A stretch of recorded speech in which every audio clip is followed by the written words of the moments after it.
Hello everyone and welcome back to my channel Edmond Mindaros, and for today's quick tutorial, and I'm going to show you guys on how to change the font size in sticky notes on your Windows 10 or Windows 11 computer.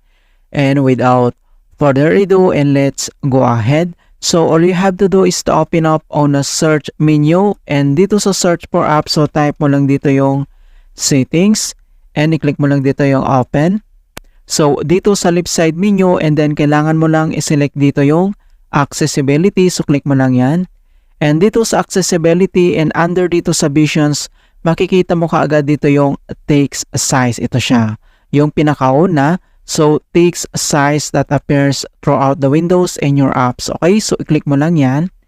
And then, dito sa text size ay pwede mo na itong i-adjust. Alright? So, nandito yung text size. And then, i-move mo lang tong arrow na yan, mga kaibigan, yung circle na yan. And then, dito naman sa kanyang text size preview, makikita mo dito habang minubog mo yan. Okay? So, kung kahit anong percent dyan, yung upon your choice, so pwedeng-pwede po siya. So, i-move mo lang siya, and then dito sa text size preview, makikita mo naman kung gaano siya kalaki or kalit yung text size po niya. Okay? So, move mo lang ganito. And then, once na kapag select ka na kung anong percentage, and then dito naman sa right side, makikita mo dito yung apply, and then i-click mo lang yan. Alright, so ganito lang siya.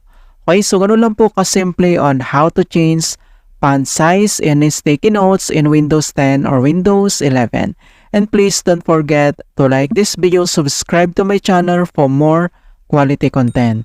Thank you guys, and see you in my next tutorial.